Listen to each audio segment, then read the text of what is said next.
Assalamu alaykum, hurmatli anglag'uvchilar.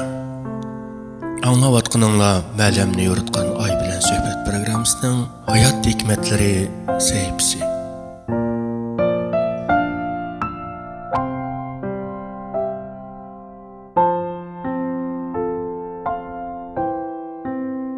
Bir shaharda ikki qo'shni yashaydi ekan.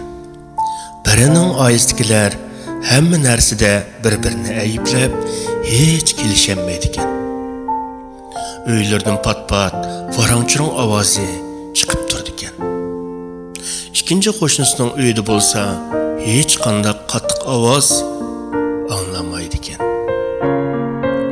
Bir kuni jidalxo qo'shnisining xotini eriga "Bering, nemish ularning jidal qilmasning sababini bilib keling" debdi. Eri qo'shnisining uyiga kirib, uyning bir bulonga mukinib olibdi va kuzatishga boshlabdi. Ayoli ko'zlarni yo'tkayotganda telefon jiranglab qolibdi. Ayoli qo'ldagi ko'zni takchiga qo'yib, telefonni olibdi. Shu vaqtda eri boshqa bir uydan chiqib, bexastalikdan ko'zni yerga tushirib sapdi.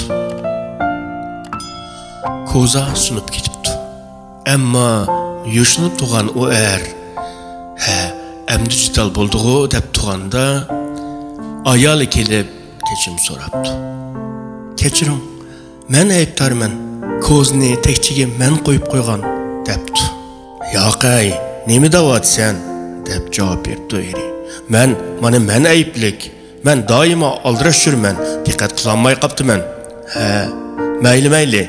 Sunsi bir atal ko'z kelgu" debdi. Jidalg'u qo'shna uyga kelgan vaqtda ayoli uningdan so'rabdi.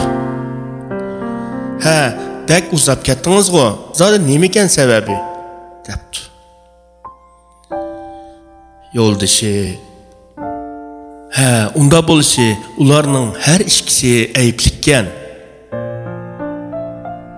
Bizda bo'lsa ayblar yo'q.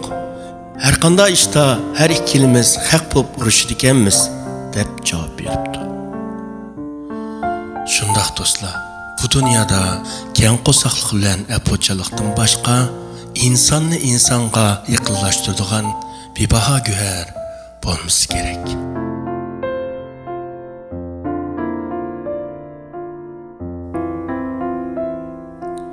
Hurmatli do'stim, programmamizni yoqtirgan bo'lsangiz, mushtariy bo'ling.